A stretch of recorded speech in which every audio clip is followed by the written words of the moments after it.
Hey everybody, I hope you guys are doing well. So I'm back with another video. I know it's been a minute, but I've kind of been in and out of the house for the most part because of course I told you guys in my last video that I work in education. So things are a little bit up in the air right now. We're trying to get things ready for the start of the school year. But also I have a kid who she's an athlete. So this was at a time, these last couple of weeks, where she's been going to competitions, and I'm the one that has to drive her and take her and all this other stuff. So I've just kind of been in and out of the house, but things are kind of slowing down a bit. And so I was like, well, let me sit down and try to make a video. So before I get started on this video, I just want to show you my Twitter. If you are on Twitter, you can follow me there.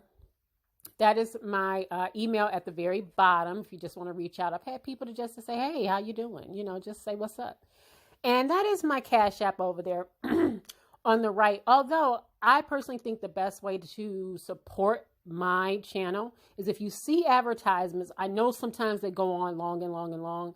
Sometimes the ads be longer than you think they're going to be. But honestly, if you see an advertisement, if you see an ad, to just let it play, because that's actually how I'm able to get revenue off of my videos. YouTube picks and chooses what they choose to monetize and not monetize. There have been stuff that was completely harmless, no curse words and stuff like that, that they will just limit.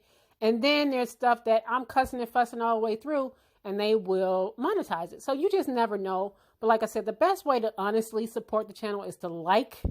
If you like it, the algorithm kind of puts the video out there. If there are ads on it, just watch them through, and that actually helps the channel. So first things first, the reason why I've been mostly busy is because of just trying to, all of the educators, the administrators, the elected officials, everybody is scrambling and trying to figure out, and of course parents, we can't do this without parents, the best way to get started with this school year. It has been a roller coaster ride, and it has been very, very stressful. And that's where I spend a lot of my time, just because I am in the field of education. I'm no longer in the classroom. I used to teach, the younger kids for a really long time, like grades 1st through 5th. I've pretty much done it all. Okay. But I decided I didn't want to do that anymore. And so I am on the administrative side of it. So it's been a lot of trying to figure out the best way to make this work, right? So I'll take my daughter's district, for instance. I don't know, for the last month or so, they had made the decision that they were going to do what they call a hybrid. And I'm sure some of you are now familiar with the word hybrid because you've heard it over and over and over when it comes to your child's school. And that is, the kids will be in school maybe a couple of days a week, and they will work remotely from home a couple of days of the week, right?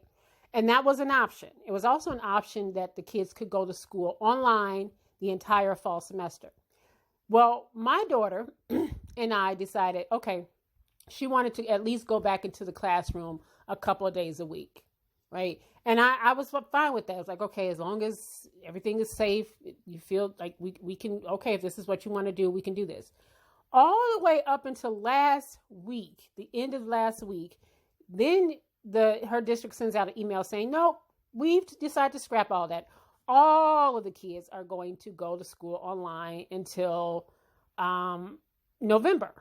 Like, okay, fine. Now, I work within a district that has made the decision that preschool through 5th grade is actually going to go back into the classroom. And they are getting a lot of pushback from parents and, of course, the teachers union.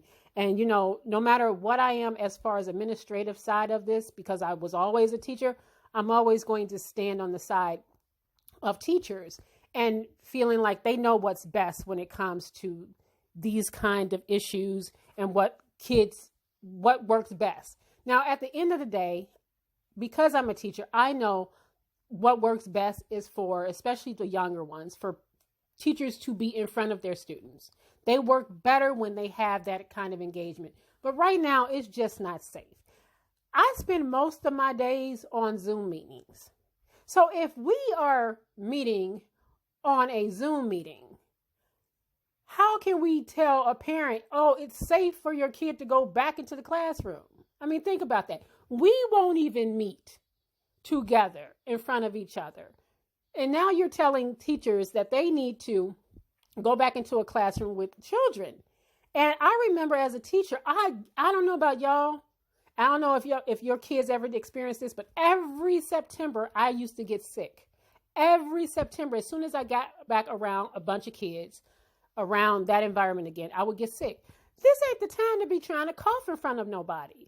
I just can't even imagine what that would look like with a child coughing in front of a crowd. And then some of the districts that have already started, if you notice, some of the kids have already been tested positive.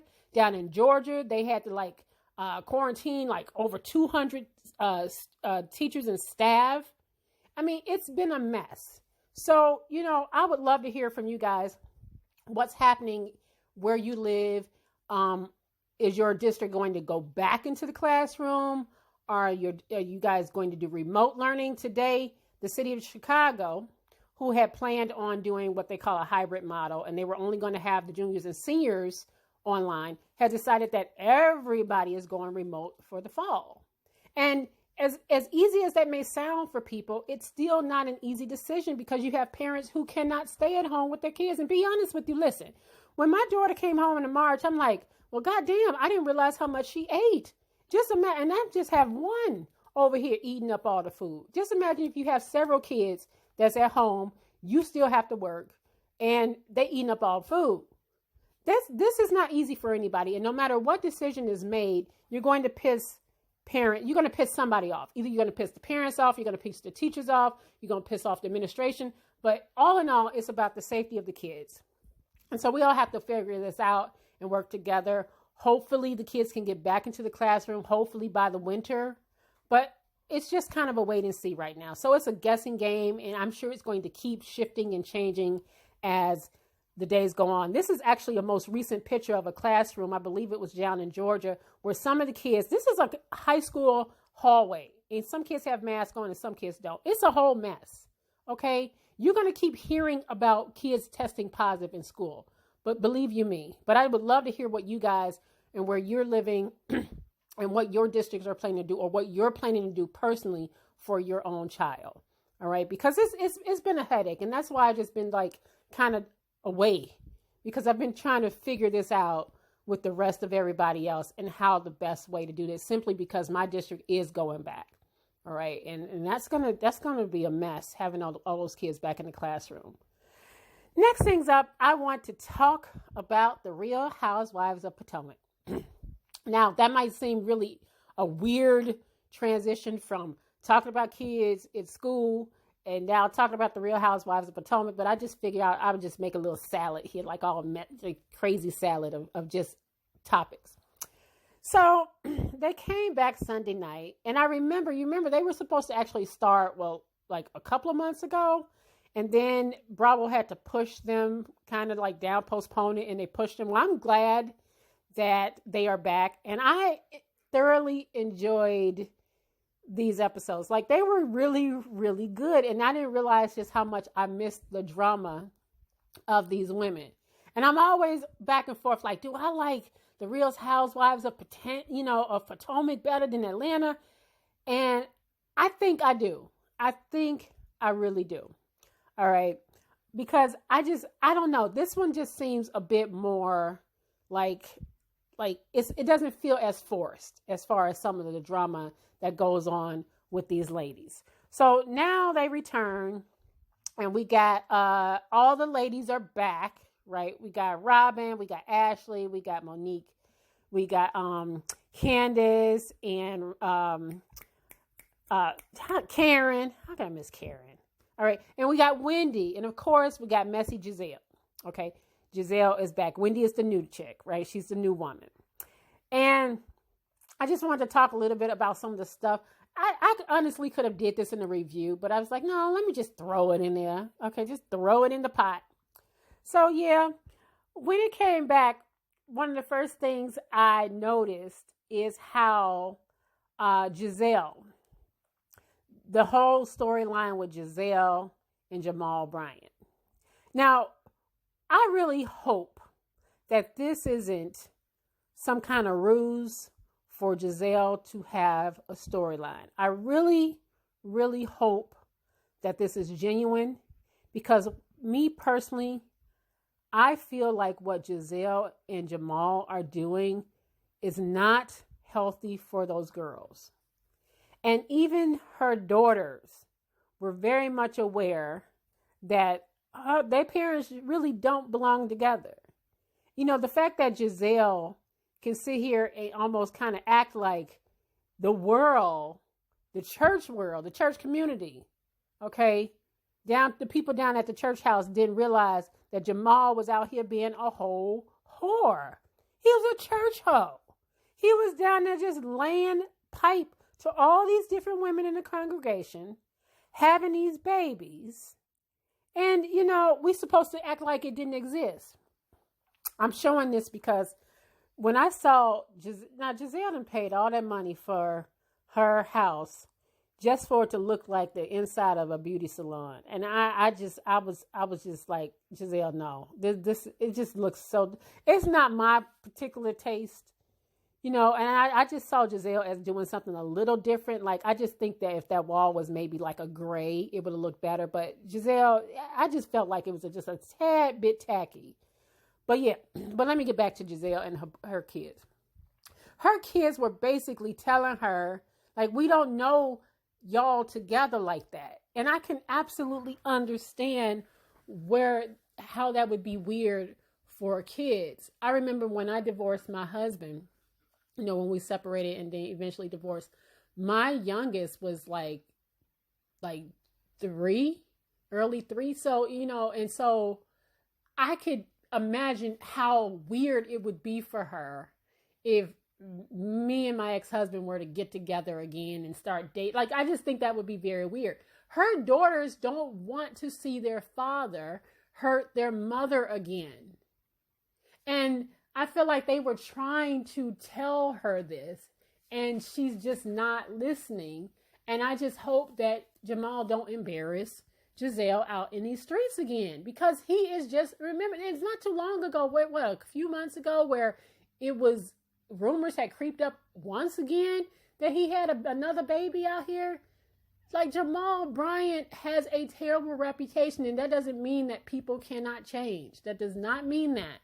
But I just feel like Giselle, I just honestly hope that she ain't out here, her and Jamal ain't out here like cooking up something together for a storyline, because I just think that would be a detriment to her daughters. And I just think that they would never, ever forgive their father if he was to do something or hurt Giselle again. And I hope that Giselle understands that as she is moving forward with this man. Okay.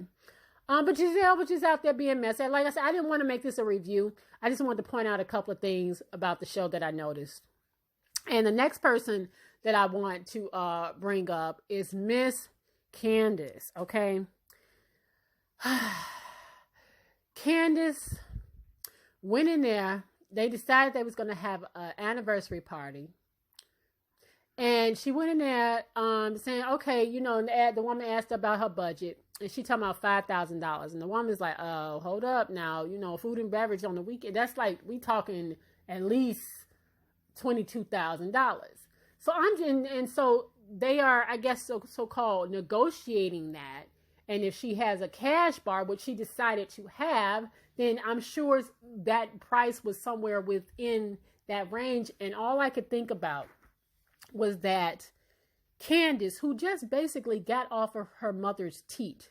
If you recall, if you've ever watched The Real Housewives of Potomac, hell, I didn't watch too much Funky Dineva, Real Housewives of Potomac. But if you've ever watched The Real Housewives of Potomac, you know that Candace's mother basically took care of her and paid her mortgage for the longest. And so I'm listening to Candace. I'm listening to her say they haven't even bought their first house yet. They haven't even bought their first home together. But you are about to have an anniversary party, which it was very, very tacky. It was tacky. You are having a $22,000 anniversary party with a cash bar. No, thank you. You are spending $22,000, ma'am, and you are offering a cash bar. And if you guys watched it, the party didn't even look all that. It looked so tacky. I'm like, if you're gonna spend $22,000, surely they're gonna have like the fancy the fancy tables, the decorations, everything. Like, what exactly was $22,000? Because the party was so like, oh, it wasn't worth that kind of money. You know, and this just kind of shows you this opulence and why a lot of these women on these shows just be fronting. They just be flexing, and you just be wondering, like, why? Like, remember in the first couple of seasons when Karen used to be like, she's the grand madame, the grand dame, and she was married to the black Bill Gates, and then she had that big old house, and that kitchen was so tired. That kitchen was so old. Like, it just needed an update. And so you just see a lot of these people on here flexing, and I'm just thinking to myself, Candace, you look stupid. First of all, you look tacky having a cash bar with that kind of $22,000 party, and you ain't got no house. Like, shit, if for $22,000, me and my husband would have just sailed all over the world. We would have just like took a trip to every continent. She could have did all kinds of shit. But she ended up with a tacky anniversary party where people were, again, didn't even really know how to come dressed because everybody was dressed all weird. And it was a cash bar. But I could go on and on and on and on. I won't. Like I said, this was not a review. I just wanted to point out a couple of things. I am looking forward to the rest of this season because it looked like it's going to be a lot of fun. I'm curious about this little stuff that Sharice, she ain't on the show no more, but what Sharice put out there about Monique and Monique's personal trainer. I don't know if it's true, but it's just kind of interesting that Monique didn't deny it. She just said it was just too terrible, too vile to even name, but she didn't say that she didn't do it. I'm just curious. So I am definitely going to be tuning in. And of course, everybody's talking about the big fight between Monique and Candace. So that's a big deal as well. But I am definitely, I'm excited about this season. Maybe just because I'm kind of over the Real Housewives of Atlanta. And I just think we need some fresh new blood, which I think Atlanta has. They got Drew Sidora on there. But I never really forgave her because of when she broke up Derwin Ding Dong Davis in med school. But I am curious. I hope that they do have some new people on the Real Housewives of Atlanta. Now, the last thing I want to talk about is Beyonce's Black is King. Now, when I saw the advertisements for Black is King, I got to be honest with you. I'm not a huge Beyonce fan. I like her, but I'm not a stan. I don't go up for Beyonce. Everything she does doesn't just like, oh my gosh, she can do no wrong, bowing to Beyonce. That's not me.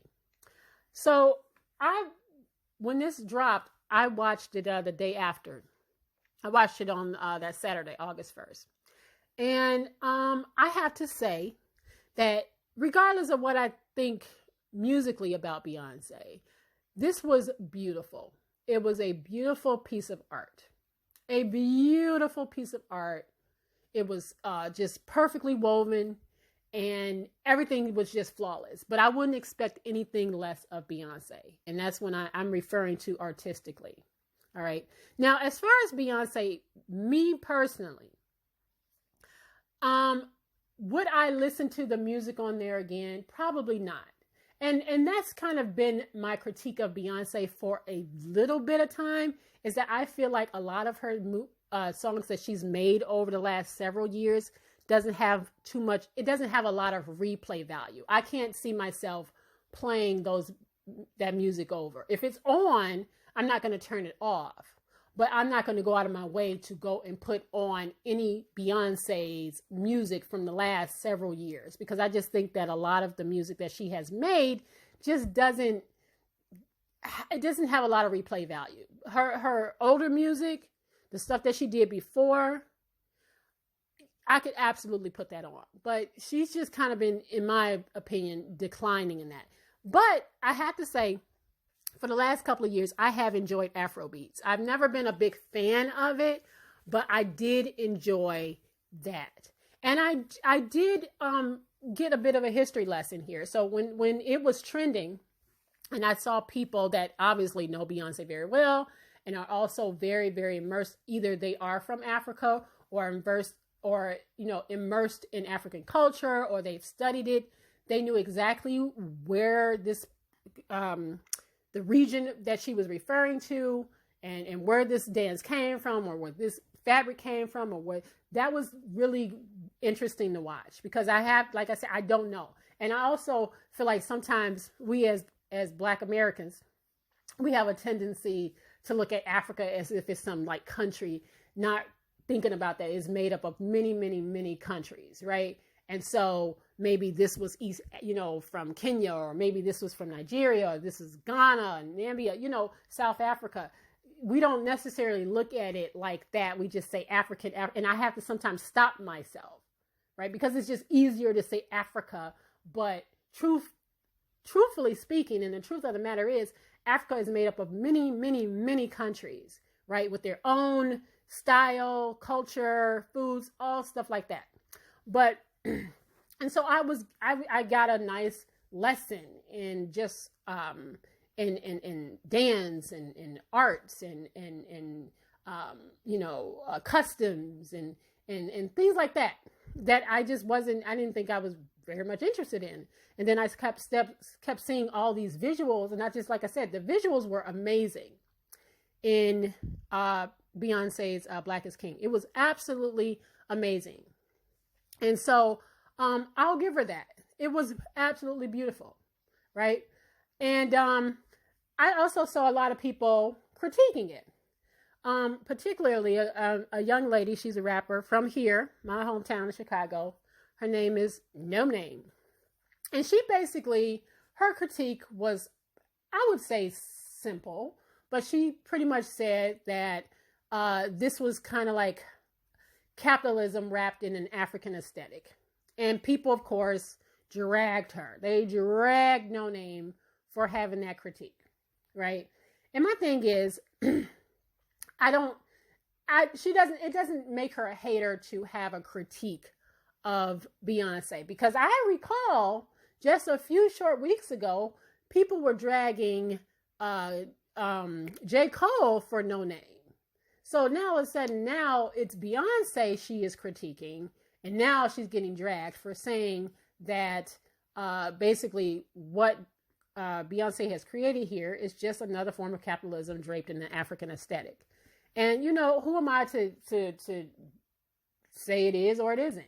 I mean, everybody doesn't have to like it. Like I said, I thought it was beautiful. I didn't dive deep into if it was capitalism or nothing like that. I didn't dive into all of that.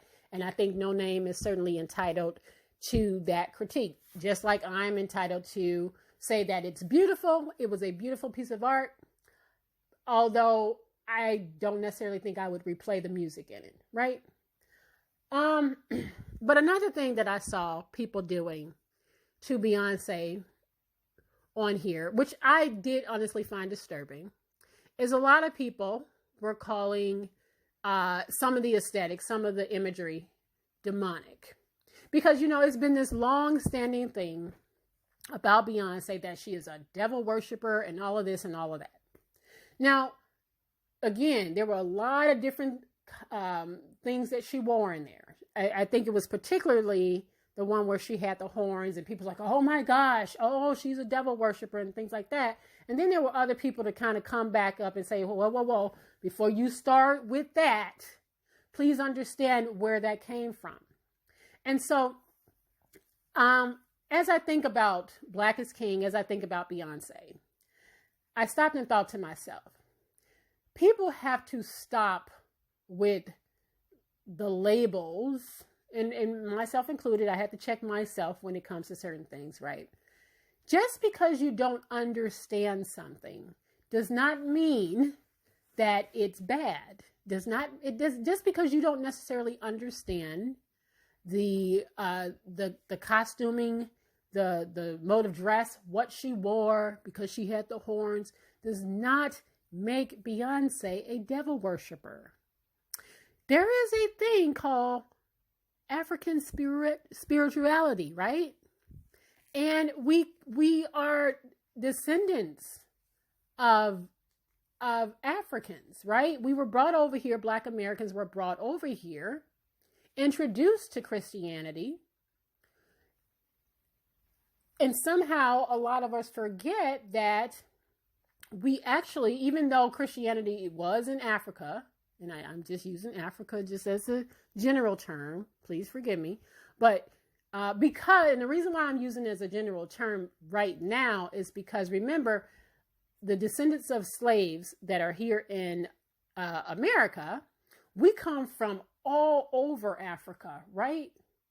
You know, some of us, if we do our genetic makeup, some of us have, Nigerian in us and Mali. We're from all over. So it's kind of hard to say where exactly, because you may see a little bit of all of that, right?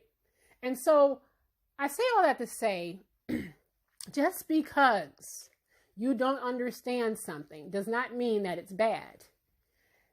It's okay if someone practices spirituality like this, African spirituality. And I am guessing that perhaps Beyonce studied it.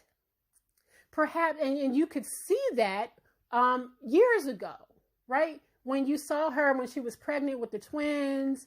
And I believe that she had been studying it for a long time, but that does not make her a devil worshiper. You don't have to understand it, but that does not mean that what she is doing is devil worshiping or it's bad. Just say you don't understand it. And I'm okay with that because I don't understand all of it, right? I grew up a Christian. I have read some of it and I don't necessarily dive into it, but that doesn't mean that I sit here and think that all of it's bad. Think about where all of this stuff, like voodoo and all this other stuff, or pouring libations, pouring out a little liquor, all that comes from and derives from, Africa, that spirituality, African spirituality. So if you are not in tune with it or you don't understand it, as I don't necessarily understand all of it, most of it, 98% of it, that's fine. But don't assume that because you don't understand it, that it must be a bad thing and she must be a devil worshiper. I don't look at it like that. I look at a woman that is just honestly in tune with African spirituality. And it says it can be as simple as that. That's it. That's it. And if you are interested in learning more about it, just look it up. Look up some of the stuff that she was doing. Don't assume that she's, I just hate all the stuff like the conspiracy theories about, she's this and she that and that, and some of you probably actually believe it, and that's fine. I'm just saying that I don't see it as such. I see Beyonce as a person that has studied it closely, has practiced it closely, has, implemented it closely so as not to mock it.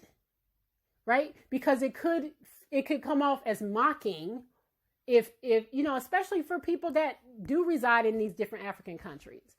I do think that she took her time and did her homework. I don't think she just threw this together in the last few months. I think Beyonce been working on this for years, and she's been studying that for years. If that woman ain't nothing else, she is a perfectionist. Okay. So I believe that that's exactly what it is, and it's as simple as that. And I like I said, I thought it was beautiful. I thought Black is King is beautiful. I think it was just draped and enveloped in African spirituality, and it's okay not to understand it, but it doesn't mean that she worships the devil. And it's as simple as that. And I just kind of wanted to end my video with that. Like I said, I just talked a little bit about schools, Real Housewives of Potomac in my funky Dineva voice, Potomac, and Beyonce. And I just thought that it was beautifully done. Now, will I watch it again? No, I'm not that interested in it. I just thought it was beautiful, but I can't see myself watching it again. But I also, like I said, I'm not going to call her a devil worshiper because I don't understand it.